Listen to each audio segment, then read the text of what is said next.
back on our journey to try to, the journey never stops, Felicia. No, it doesn't. It doesn't.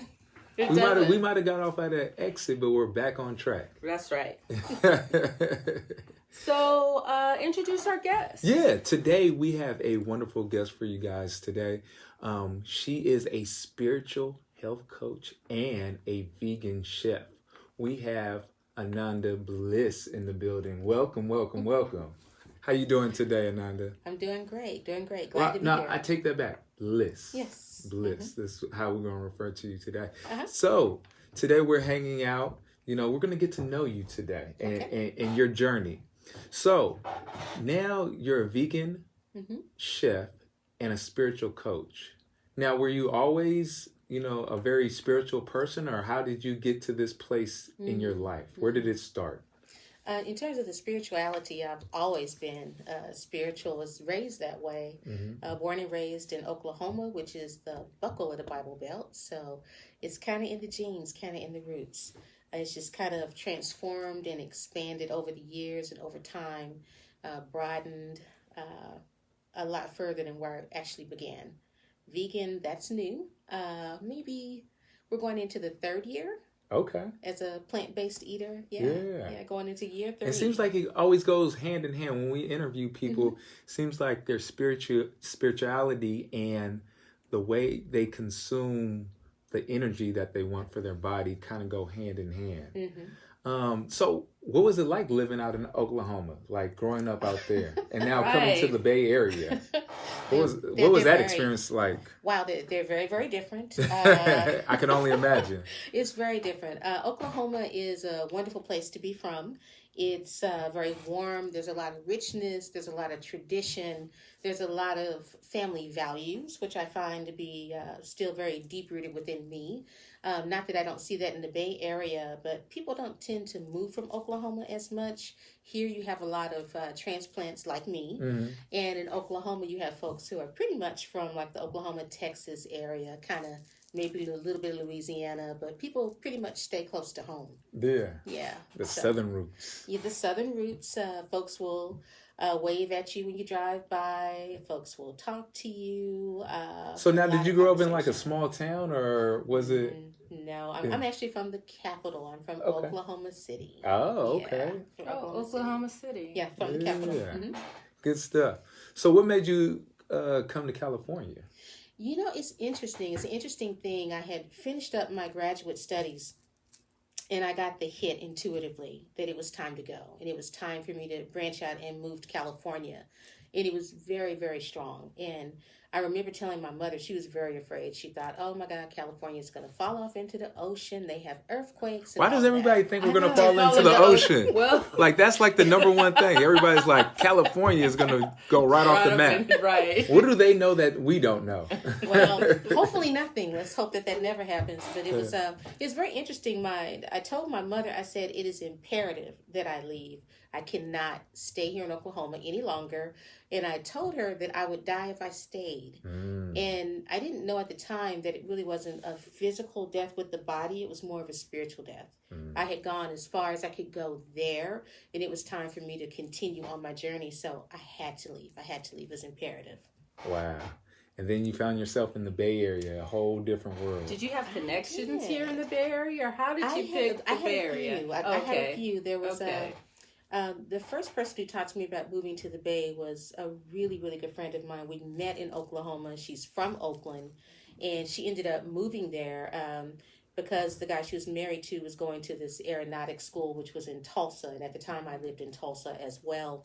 And as we got to know each other and she got to know my personality, she kept telling me, hey, California will be a great place for you. And I was like, I don't know about that because I didn't know much about it. So there was a calling even as young as like 21 to come out here. And so I made my way here, and it was very interesting because I came with, I think I had $300 to my name. I had one of my children and a younger cousin, and we drove in my little sports car. I had a little bitty sports car, and we drove all the way here with just that vision. And it's something about when you have that vision then nothing can stop you. Because we had a lot of interesting encounters along the way. Oklahoma's different than California. It's extremely flat. Yeah. So I had never seen mountains. And got overwhelmed. Like, what are all these big So hills? did you go through the Colorado mountains to I get didn't here? go all the way up into Colorado. Okay, so you went down I low went down. and around. I went down. So I think Colorado, that probably would have been just way overwhelming. But I took the route through Texas into New Mexico, into Arizona. Yeah, I took that path, and it was very intimidating. But I do remember, the first thing I remember is when we got to Texas, I pulled the car over on the side of the road, and we got out and we did the happy dance. that you were just out of Oklahoma. Yeah, he was like, I'm on my journey. I'm on my journey. So that was super exciting. And then along the way, it started to get a little scary. This was back when the only thing that you had in terms of navigation was like MapQuest. Yeah. And so my neighbors had printed out the MapQuest. The whole list, 20 pages. And stay on this road. So it's pretty much I-40 for a large portion of it. So we stayed on that, and I can remember getting into the mountains and seeing the mountains and becoming very, very afraid. And I was like, oh my God, what am I doing? And so that inner critic starts talking, and I was just like, I've lost my mind. They told me I'd never make it. Maybe I should go back. And so I was looking in front of me, looking at mountains, and then I looked in the rearview mirror, and guess what I saw? What'd you see? Mountains. More mountains. Oh. So it's like, okay, so that means I'm about midway through. Yeah. So I can either go forward with the mountains in front of me, or I can go back.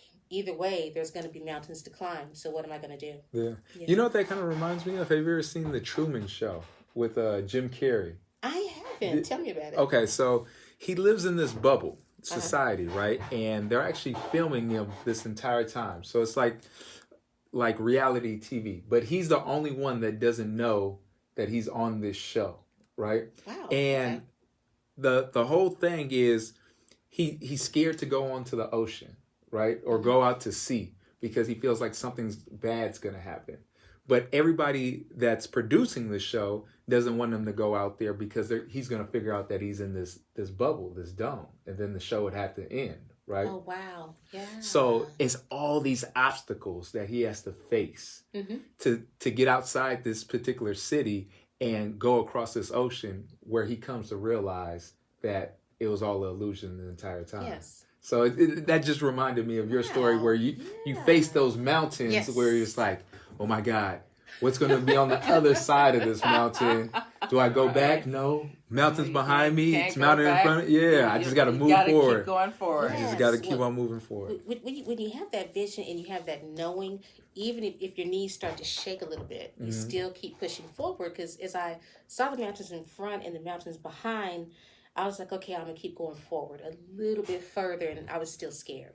And so God gave me another sign that I couldn't go back. I lost my first gear. I was driving a sports car. I had a 5-speed. Yeah. So I lost my first gear. I was like, oh boy. Because what that means... The clutch went out or just the first gear. Just the first gear. Thank God that the clutch was still working. So we wouldn't have been able to go without the clutch. But the first gear went out. And when that first gear went out, I was like, oh no. I'm about halfway here. I was right in the middle. And I was like, so if I go back now, I'm going to be stuck where I began instead of moving forward. But I probably have just enough of what I need to get to where I'm going. So I kept going. And it was interesting. So you were driving from second? From second. Second gear. All the yes. So how do you even bypass first gear into first gear to go to second? Carefully. So, wow. We do some amazing things. Oh, we do. Right? We have a vision. So, and since I was halfway, I started making phone calls to the people because I had to get to certain places, and there weren't really cell phones at that time because this was in the late 90s. So even though people had cell phones, it wasn't common. Yeah. You're still paying for those minutes. Oh, yeah. Exactly. Everybody was like, how many minutes are you going to speak? I only got like 500. Exactly. Yeah. And so I didn't have a cell phone. So we had an agreement, me and the neighbors, and I had some relatives that lived here as well that were expecting me at certain times. So I had to be at certain places by certain times. So I made the phone calls, let people know, hey, I've lost my first gear. And they're like, what are you going to do? And I was like, I'm going to sit and pray on it. So I did. And the message was, keep going towards your vision. Keep going towards your dream. You will be supported. Wow. So, and it happened that way. The kids were with me. My youngest, she was 6 at the time. I had a younger cousin who was 13 who was with me as well. And of course the teenager was like, what's that smell? Because when you lose a gear, then you start smelling the metal. And she was like, what's that smell? I was like, I don't smell anything. And she was like, what's that sound? I was like, it's Rick James. I just turn off the radio. Yes, I just played a lot of Rick James and stuff to kind of keep us going. And we made it all the way here and almost to Northern California. At that point, we had gotten past Bakersfield, and we were almost to Hayward, and then I lost the second gear. Wow. I lost the second gear. I was like, how are we going to do this? But I made it, and we actually got all the way to Pittsburgh, and then I lost the whole transmission, and we had relatives there. So I got to the relative's house, and the car went ka-chink. It rolled up in a cloud of smoke. Literally. Amazing. Literally. So you arrive here, you're now in Northern California, the best way you could by, just car breaking down. Yeah. So what? And $300. Don't forget, she only had $300 to her name. Oh, and $300. What? At this point, I had $50. Oh, okay. Right. Yeah. That's what gas. was We didn't factor in the gas and the food. So now you got there's gas, there's and food, $50 to your name. Yeah, and then there's also and a hotels. vision. So there's also hotels. And a vision. Yeah. So so then what happened? Well, I stayed with some relatives for a short period of time. I was fresh out of grad school, and my 2 older children were in Texas with my ex-husband. They were still there. And so I knew I had to make it because I really wanted to have a special place for them to come when they came to visit me. And so I got a job, and it was very interesting trying to figure out where to look for work because I didn't know the Bay Area. So at the time, I was staying in Pittsburgh briefly, and then I was traveling all the way as far as Vallejo to interview, out to San Jose to interview, not understanding the lay of the land. And the demographic out here. Oh, you had no idea. No idea. But then I did get a job, and it was with Goodwill Industries with their headquarters, which was good. It helped me to really navigate all of the East Bay because I had territory that just covered all over the place, all the way out to like Vacaville. So, and then over to past Hayward, to Union City, so just huge territory. And so I really learned my way around the Bay Area, learned how to get a bit more comfortable with the hills, not so much the mountains. I'm still kind of a little skeptical about those mountains. Yeah, I don't know about that too much, but I did kind of just hunker in and learn from there.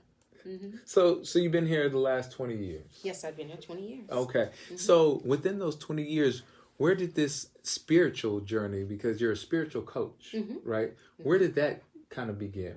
How did you get into that chapter of your life? Yeah, a wonderful thing happened. I call myself a recovering Baptist. I'm not knocking anybody else's Baptist past or anything or current Baptist teachings, but I'm a recovering Baptist is what I like to call myself.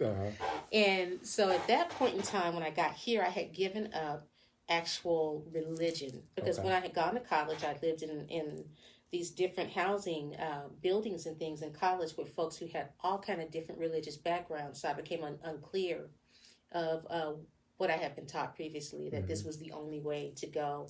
I lived in apartment complexes with people who were Muslim, who were Catholic, who were Buddhist, all sorts of different backgrounds. So you got exposed to all these all different... of that, and so I had started calling myself a universalist, whatever that meant.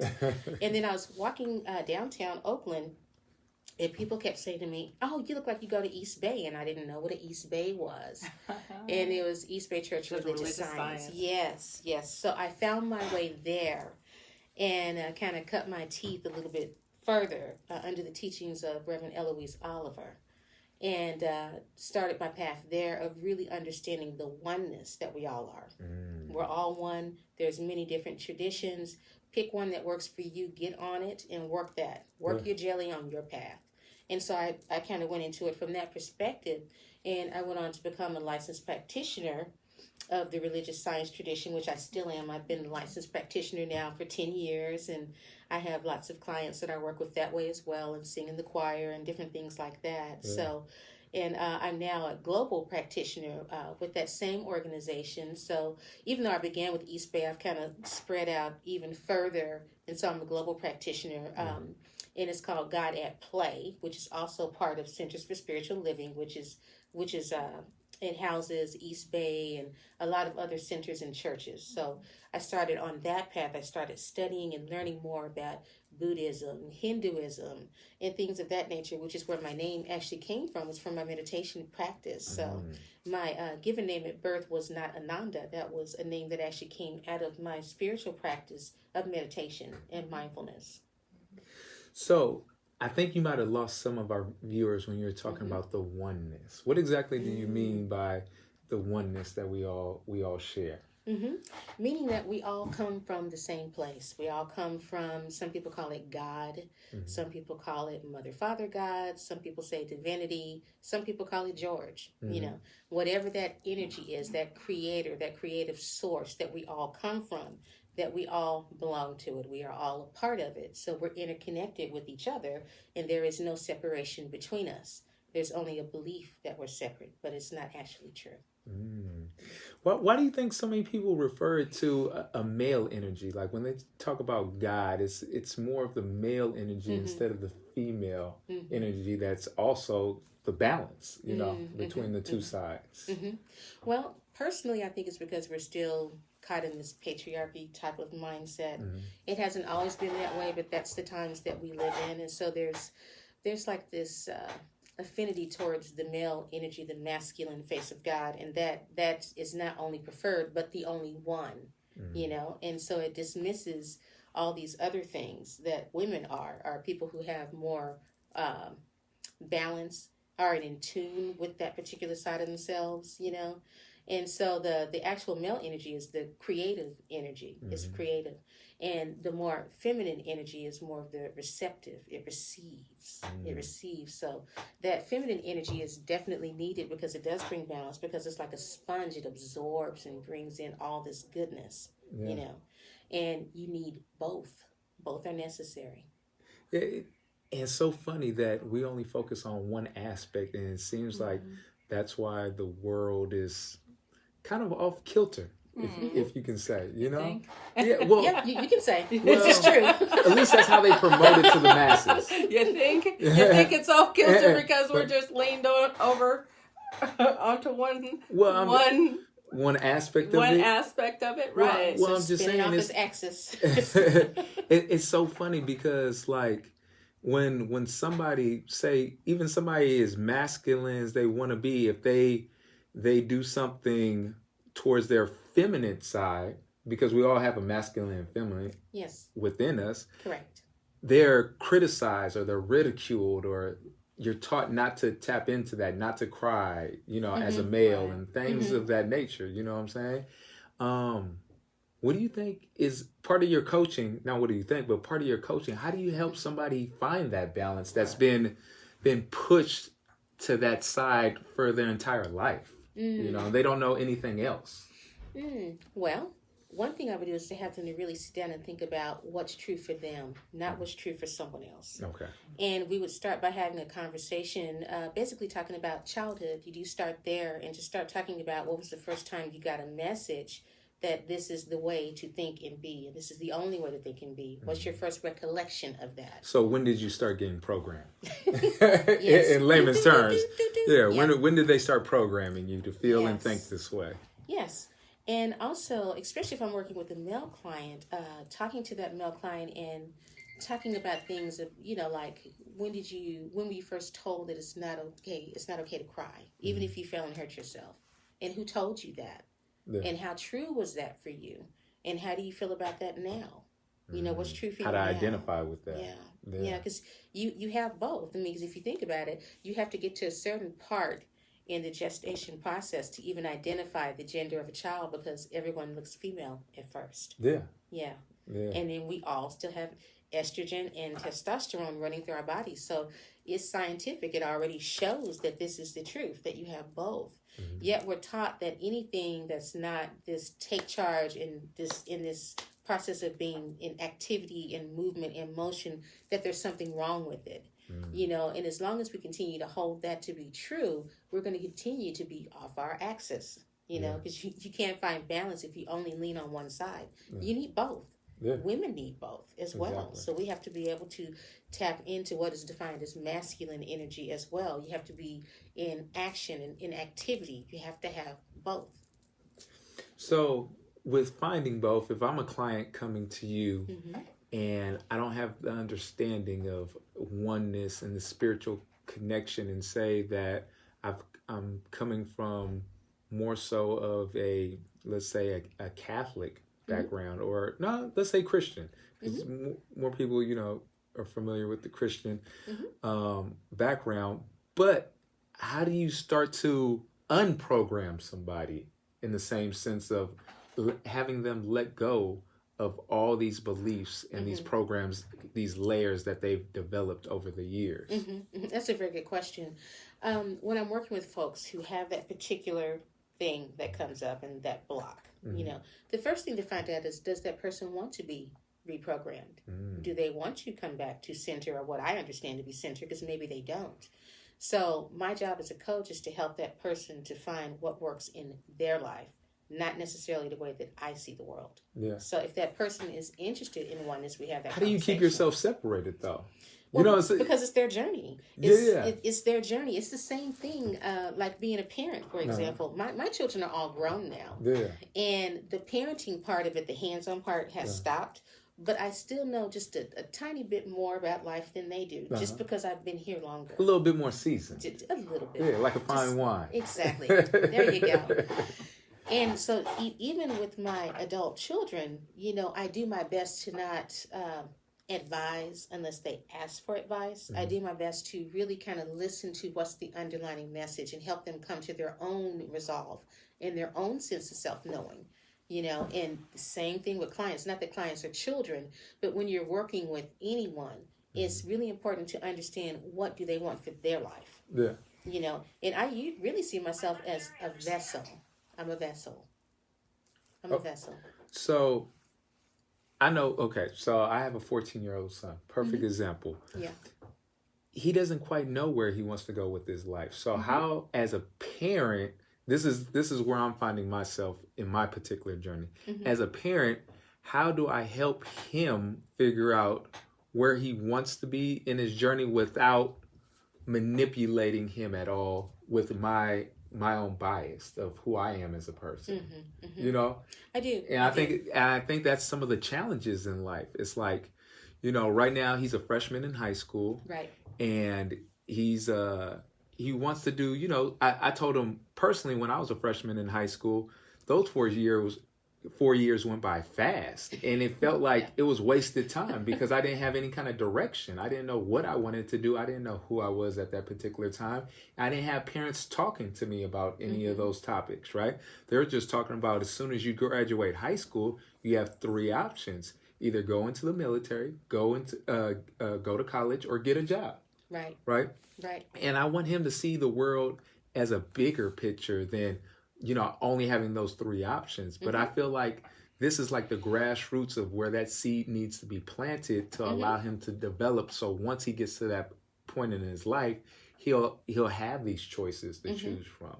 So right now I'm at the point, it's like, okay, how can I help him see who he truly is? Ask him. That's the first thing. Ask him. He knows who he is. We all come here knowing who we are, and then we forget who we are because of the programming that we just talked about. Yeah. But ask him, who are you? And it may take a couple of times of asking him that for him to even know, because there's programming. It's not always what you get at home, but it's what you just see in the world in general.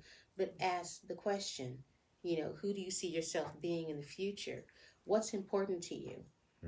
Open-ended questions, not yes or no, because it's just yes, no, and then that's it. We get the period. You and hit that wall. That's it. Yeah. But if you really want children to start thinking more deeply about that, ask them, who are you? Who are you?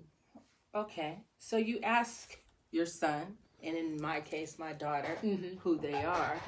What do we do with the information? Once would they say, okay, this is what I am, I guess you support them in their journey? You do support them. And so for me, what I would ask them after that is, who are you? And they tell me, it's like, okay, so how do you see that playing out in your life right now? Right. Are you going to be able to be who you are even with your friends? You know, that's a closed question, but you know, how would you be able to be yourself even with your friends? Here's a question. Sure.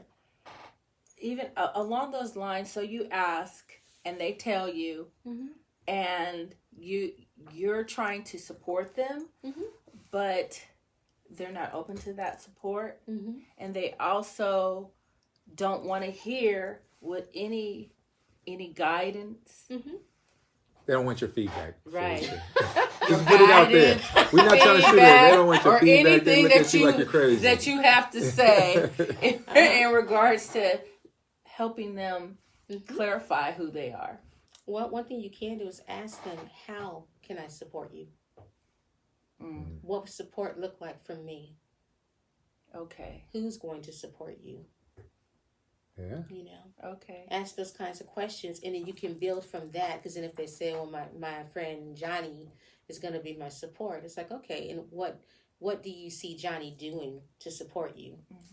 What would that look like? You know? Right. Those kind of, you just keep asking more and more questions, you know, and not in a pushy way. And, you know, we all know our children, when they start doing the whole little, you know, then, you know, when you can go as far, when you've gone as far as you can go in that conversation, but you just come back and revisit it, and you revisit it often, you know, and then you also, keep that dialogue. You keep it open, right. and you also allow them to see you, and you let them know what you're working on. You know, it's just like, you know, why my son is here today with me in the studio, you know, and I want him to be here because I want him to know that you never stop working on yourself. You never stop growing and expanding. Yeah. And so, like, my biggest cheerleaders are, you know, my husband, my siblings, my children, my parents, you know, but I allow them to see me. You know, but some people don't always have that kind of support. That's true. You know, you look at your family members and you think they're supposed to be some of your biggest cheerleaders, and then when you look over to your right or left, those are some of your biggest critics and the ones that are telling you not to follow your dreams. Oh well, that's a big pill. Let's be clear. Because when I first started with the journey and the path that I'm on, I didn't get as much support as I have now. Right. That's for sure. Now my kids have always been supportive, even when they were little. It's like, yay, mom, go get it. You know. That's kind of what they do with their parents, right? But I can remember very clearly some of the other folks who are big fans now. They weren't necessarily fans. They were like, girl, what are you doing? It don't make sense. It's going to fall in the ocean. Even before that, when I was going to college, it's like, you know, you should have done that a long time ago. Why are you doing it now? That kind of thing. Now, folks have gotten on board. But here's the thing. If you are a person who needs and wants support, support will be supplied. And your family doesn't mean birth family. It doesn't mean blood family. It means heart family. And sometimes the heart family is your blood family too, and sometimes it's not. Right. But you build your own tribe, you know, just, hey, build that kit, get those folks in there. And I've been blessed because the folks who were kind of like skeptical, I'm like, girl, what you doing? Those folks have come on board now. Right. You know, and I wasn't married to whether or not they did or didn't. It's like, you know, I can't be affected by that. And I think that's sometimes the big thing. I think people want to see, are you going to truly stick to what you're saying, who you are, even without my support? Right. They're testing you. You say you're this person. Say you're this person. Right, you Let's really? see. Okay, stand alone. Stand alone. Can you go through the darkness alone without my support to get to the light and still continue on this particular journey that you say you're on? And I found that to be true on my own journey. You know what I'm saying? It's like seeing people naturally just disappear, just fade to the side. And I was like, wow, it's lonely. Okay. Well, I know this is who I am deep down inside. And this is what constantly pushes me and keeps me content with who I am. So continue down this path, whether it's people there or not. That's right. Yeah.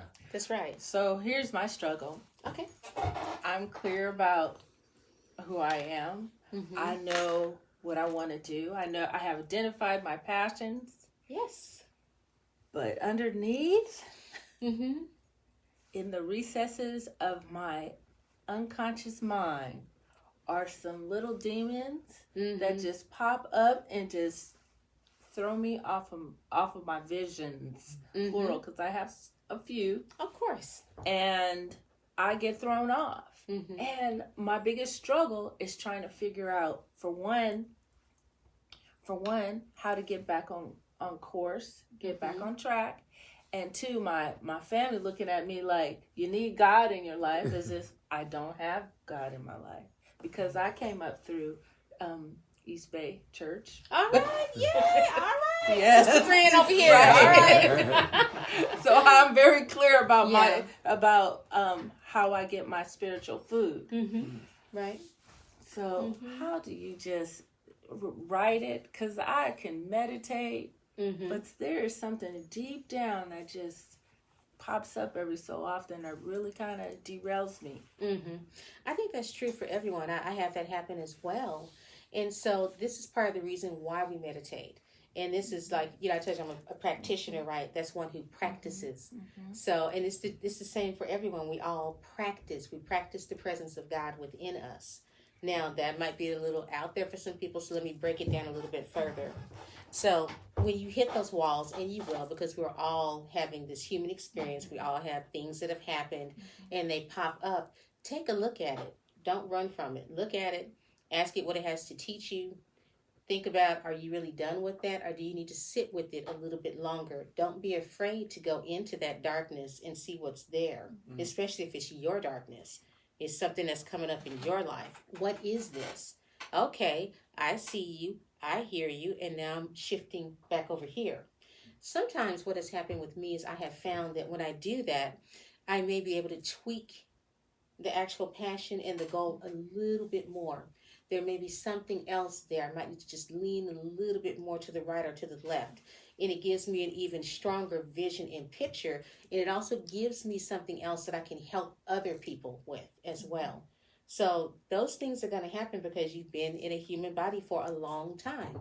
There have been experiences and stimuli and all these different things that have happened. But, as they used to say in the old church, stay prayed up. And right. For folks who don't believe in the praying part of it, stay focused, know who you are, write yourself affirmations, write yourself a letter of love. And the first thing that I tell my clients, especially the ones who are really depressed, the first thing I tell them to do is to write gratitude statements down. And I know at one point in time I was extremely depressed in my life and I couldn't think of one thing to be grateful for. So I just wrote the same thing over and over and over. I'm grateful I opened my eyes this morning, and over time, that list got longer and longer and longer. Now I can sit here, we can talk the whole program, and I can give you gratitude after gratitude after gratitude and what I'm thankful for. And the more that you are thankful for things, the more things you have to be thankful for. Okay. And so you have to find those different tools that are in your toolkit that work for you. And you remember those times when you're like really, really up, really, really high? Write yourself a love letter about that. Take a video of yourself when you're really, really up and play it again in those moments when you're not. Because nobody can motivate and encourage you more than you. More than you. So if you're like, hello, me, this is how I'm feeling today. I'm on top of the world. These things are going great. All of this is gravy train. Just remember that and record it so you can go back to it. Do those affirmations. Do the gratitude notes. Sit with people who can remind you of who you are, who know who you are. Right. And that will help you to come out on that other side. Right. So it's not that you shouldn't go through different things. You're going to go through different things. It's just like taking on new habits like I'm doing, like being in the gym, taking on new habits. Right. It don't always feel good when, I'm getting up, I'm like, okay, but I've made this decision and this commitment. And when you've done that, even when those times get rough, you learn something in those moments. I tell you, every day that I'm in the gym working out, I learn something new about myself. I learn something new about the connection between the mind and body. Right. I learned all these different things. So when these things are coming up, they're there to teach and show you something, and then you can release them and move on. Right. Okay. Release and move on. Which brings me to this thought that there's this mantra that goes out that everybody says, just get over it and just move on.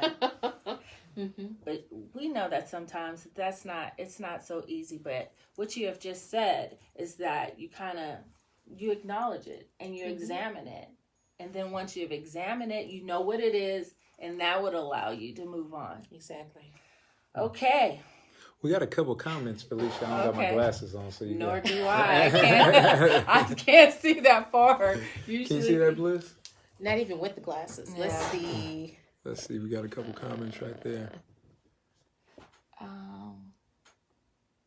This is funny. It's like, how many folks in the room does it take to see? Let me see. What does it say? All right, Bliss. Very good. Elise. Okay. They're just saying they're enjoying the show. Oh, wonderful. We enjoy Thank you. enjoying you guys tuned You in. too. Thank you. Thank you for tuning in. Yes, thank you so much. No, it's funny. So, just recently, I had a moment where I was able to travel into my past and was able to see a trend. So, everything that I was really passionate about growing up, like sports, something would happen every 3 years of me being heavily involved into this certain thing, like playing football, right? Like 3-4 years into it, when I decided that I was going to, take football seriously and take it as a career as far as I could, I ended up getting hurt, right? And by getting hurt, I felt that was like a test of seeing how passionate are you? Are you willing to work through this injury to continue down this path? And at that time, I was young. I didn't have the support that I needed. So it was more so something that allowed me to let go of that dream and saying, okay, I guess it wasn't meant for me because I faced some kind of adversity, right? Then when I was in corporate America, I felt myself, I got all this momentum, getting promotions and doing all this kind of stuff. And I got to a point where it was like, this is not who I am. This is not what I want. I need to let this go. It was like, this is holding me back more so than allowing me to move forward with my true purpose in this world. And even now that I've found what my calling is for this particular moment, I still face that adversity in my life, but I know how to deal with it now. I know how to let it go and continue forward and see all the blessings from working through all the darkness that comes with it. It's not always easy, being an entrepreneur and having your own business and, not knowing what's at the end of the tunnel by making certain decisions that you have to not face in corporate America because, everything's preset for you. Right. Yes. Everything's oh, well, if you come this many amount of hours, I know how much I'm going to make. Right. I know what my benefits look like. I know what my vacation time looks like. Everything's kind of set in stone. But when you're creating your own and you have your own vision for yourself and that's not laid out for you, then it's like, oh, well, I just have to go with my gut feeling. And when those dark times come, know that this is what I asked for. Right. And it goes hand in hand. You know what I'm saying? So like Bliss was saying, it's like once you get into those moments, ask yourself, what am I supposed to learn?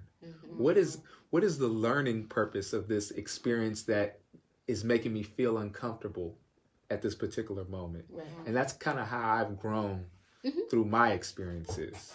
Just asking that simple question. Because you've seen it time and time again throughout your life, but now it's a little bit different. We're a little bit more seasoned, so we can put a different perspective on it. Yeah. Very good. That's very true. But you know what? I think that that's also a part of sort of like the universe is just like testing your commitment to what you want to do. Yeah. And also it's giving you some circumstances where there's something that you needed to learn, and that's where the challenge is. And just testing what your commitment is and helping you get through. Because I find that all the time. I'm like on this path, and things start going good, and then something happens. But when I look back, it was always something that I need to learn in order to keep that trajectory going. Exactly. So. I don't really see it as testing for the universe. I kind of see it as, okay, I said I want these things, and certain muscle mass is required for me to be able to get there. So I'm developing that muscle mass. And it's not that I'm being tested, but am I willing to do what it takes to develop those muscles to be able to carry whatever it is that I need to carry to get to my goal? You know, I kind of see it more like that, but I understand exactly what you mean. And it is important because, you know, there's always work. You know, if you say, oh, I wish I were patient, well, guess what? You're going to get a lot of opportunities to practice patience. You know, that's how you develop the muscle mass. That's how you develop that, is to actually get into situations where patience is required. You know, and I kind of think about life in that way. So I don't really feel tested per se, but I do feel like the universe is on my side. I feel like the universe is always saying yes to me, yes.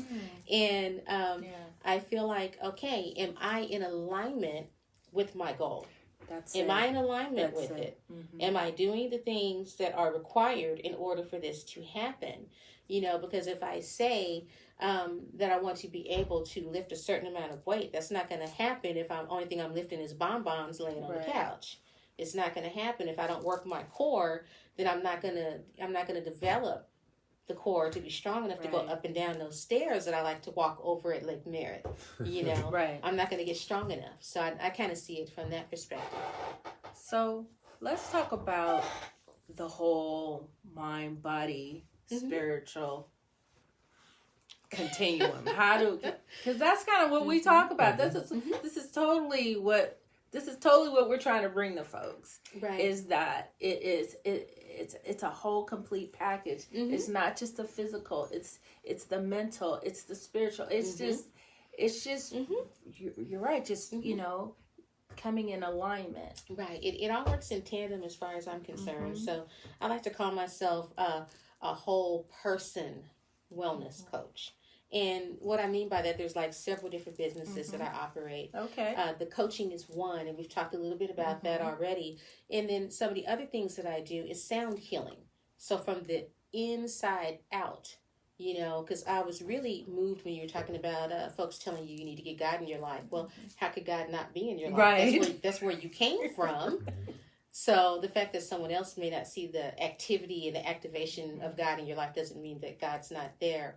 So what I like to do is work with people, and I've worked with a number of folks who are dealing with some serious health conditions and have brought sound to them, sound healing. And it looks like getting together with them in their homes and singing and chanting and pulling out different spiritual texts that have a lot of meaning for them, and drumming.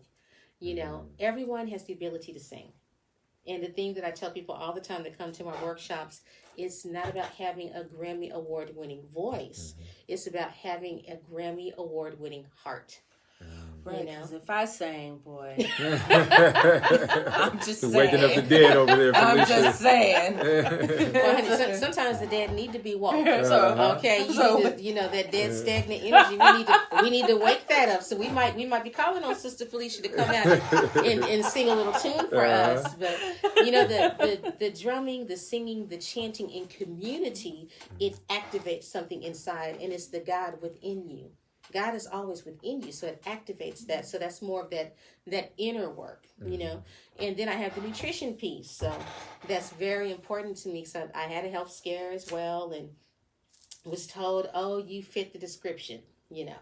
And it was pretty much for diabetes and hypertension and all these other things and whatnot. And it's hereditary. Most things are not hereditary. They're habitual. You have the same habits in the same family, which is why you got the same disease or dis-ease. That's why you have that, because you do the same stuff.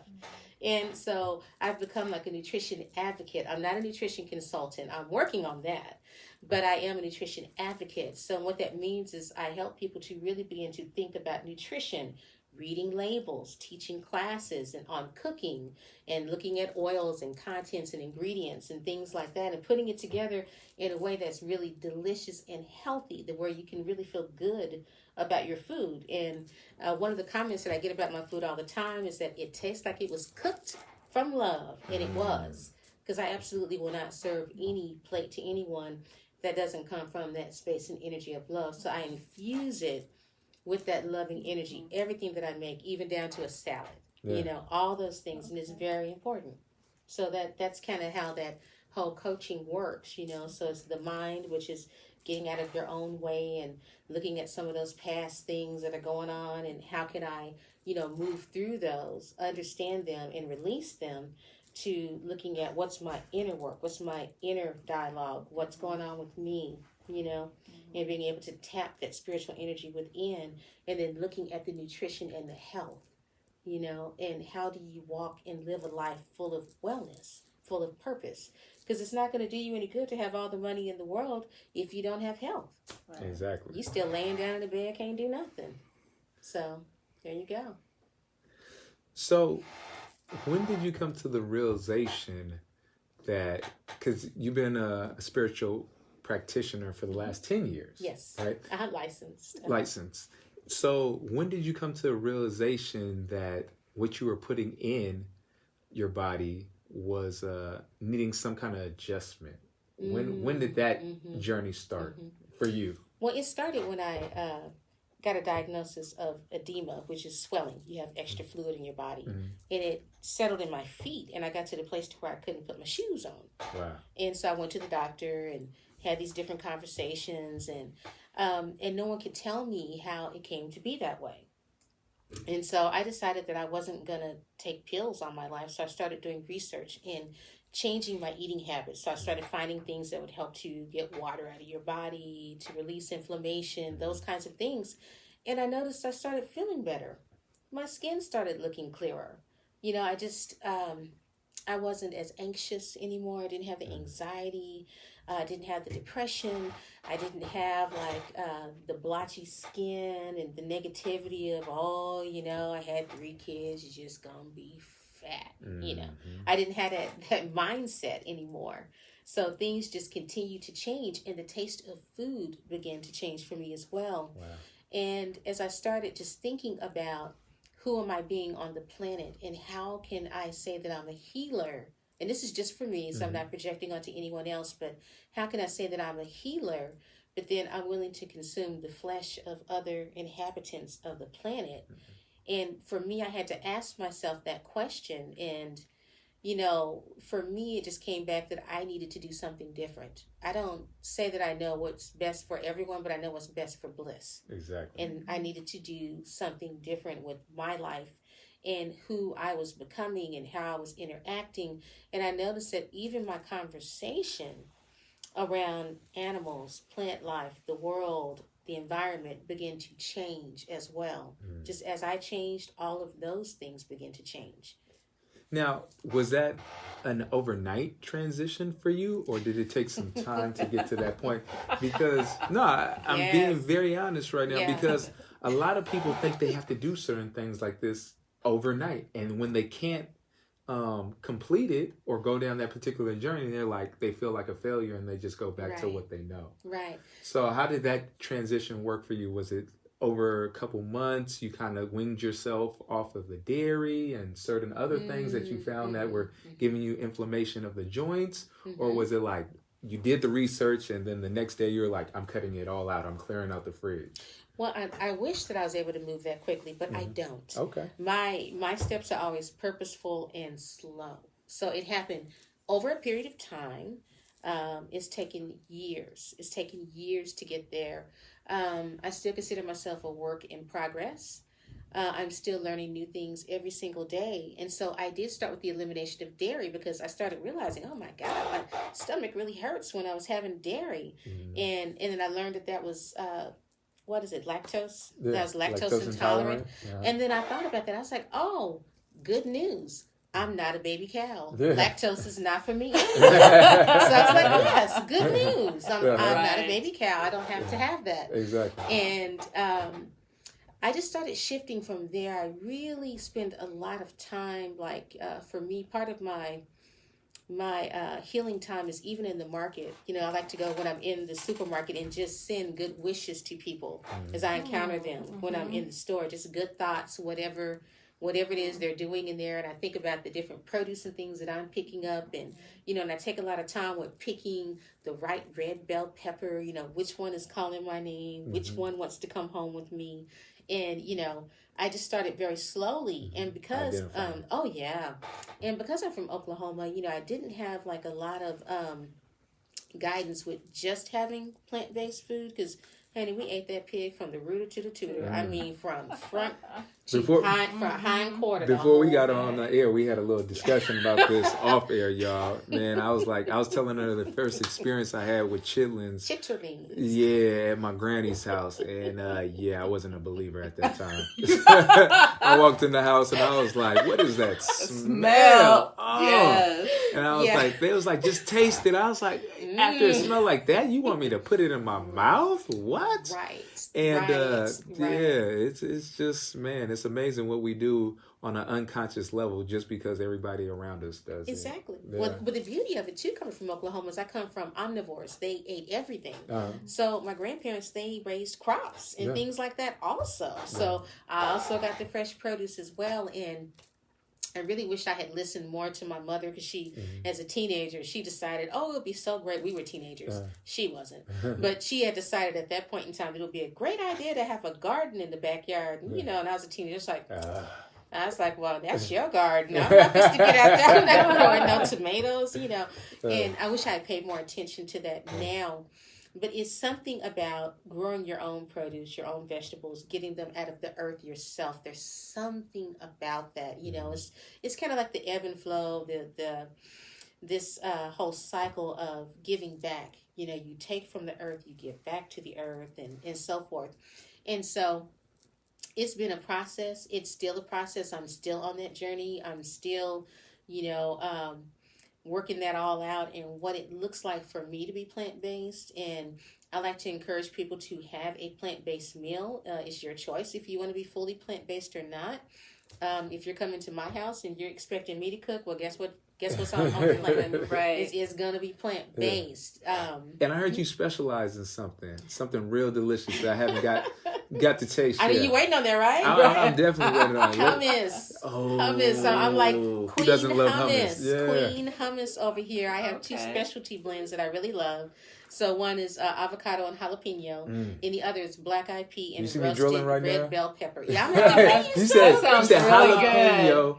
Good. She said, what was that? Jalapeno and what? And avocado. Avocado. My two most favorite things in the world. That sounds it is the joint. It is the joint. And the black eyed pea and roasted red bell pepper is just like, that sounds good. You know what? Really we probably have to get together for one to try it, and maybe we can, I don't know, film you cooking it or talk about it as you cook it. Yeah, well, that would be really good. I do have a demo coming up on February 9th at East Bay. Okay. So they're working on their wellness event, and it's really looking at Black people as we age. And so I'm one of the folks who will be there, and I'll be doing a demo. So I will be making some food, probably something along the lines of an African stew, something like that. And I'll have some hummus there as well for folks to try. But that'll be the next opportunity where you can catch me doing my thing, cooking and enjoying life, because that's one of my favorite things to do is cook for people. Yeah. So y'all need to come on through. Oh, man. And you said that's February 9th? February 9th. Do you have any ticket information for our viewers that might want to come out and check this out? Where can they get the tickets at? They can get the tickets from East Bay Church of Religious Science. So they have a Facebook page right there on Facebook. Also, there's a website for them, is ebcrs.org. And that will give you all of the ticket information.